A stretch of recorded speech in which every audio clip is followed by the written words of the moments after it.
Hey guys, welcome back to a new video. I'm Stephanie West. I'm a licensed counselor here in the state of Michigan and owner and operator of In Progress Counseling. I was reading a book the other week. It's called Our Bodies Tell God's Stories. And, there was a lot of different takeaways from the book, but there was one very succinct phrase that was said that I not only resonated with, but it gave such a cool framework to operate from by way of kind of just self-acceptance, but also by way of stretching towards health and healing. And the phrasing was, we are all broken. You're allowed to be broken. You're not allowed to call it healthy, right? And that, I think, is something that we get wrong. Number one, we often think we're not allowed to have problems and struggles and have a story and have hurts. Guys, we all do. We all have deficits. We all have areas of our lives that are unrefined and clunky and awkward and sometimes downright awful. We all have a sin nature. We all have, predilections that steer us in directions that aren't for our good. What we cannot do is defend them and say they are healthful. If I am impulsively spending money and saying, well, it's okay because I'm good the rest of the week, so this one's fine. No, I don't think that actually tracks. I don't think we can call that healthy. We can say it's your normal. We can't call it healthy. What, I had a bad day, so I lashed out at someone. What's the big deal? Everyone, blows off steam once in a while. Well, no, that's damaging to your relationships. We can call that normal and we can observe your brokenness. We don't have to call that healthy. We don't have to not just explain it, but give an excuse for it, rationalize it, and justify it. It doesn't work. When I am, going off the rails, engaging in gluttony, I can understand how I got there. What I'm not allowed to do is call that health.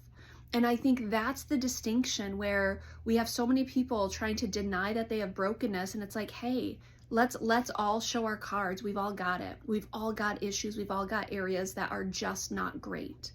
The misstep is when we start to defend them, call them healthy, protect them, pretend they're not a problem. They are a problem because most anything that we're willing to protect to that degree, it's going to demonstrate unhealth in and of itself.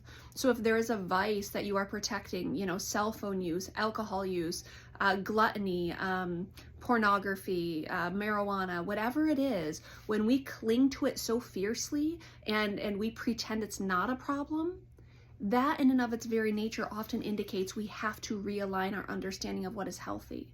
One of my favorite verses, it's in Corinthians, I believe it's in 1 Corinthians, where it says, you can do anything, but not everything is for your good. And I think those two things overlay here really well. You can do most anything to cope with your hurts and with your hards. There's not a lot off limits to us in today's season and environment of abundance.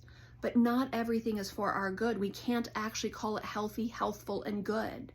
And so we want to be very cautious about pretending we don't have issues. Hey, we all do. But then pretending that the issues that we do have, pretending they're okay, that's actually the problem. We're allowed to fight against them. We're allowed to push back. We're allowed to grow. We're allowed to stretch towards healing. We're allowed to stretch towards health. Understanding that's never a destination we'll arrive at. What we're not allowed to do is defend bad behavior, call it okay, and pretend that it doesn't have a cost, because it always has a cost. And typically the cost is against our personhood, and the cost is also in relationships, relationship with self, which I just talked about, relationship with others, and relationship with God. And that's why it's such a categorical misstep to defend our unhealth. So we all have brokenness. We're just not allowed to call it healthy. I think that's a great thing for us to chew on and to ponder. What does that mean in my story? I have to stop defending bad behavior. I'm allowed to understand it. I'm allowed to say, yes, I'm broken. I'm just not allowed to pretend that it's okay to stay there.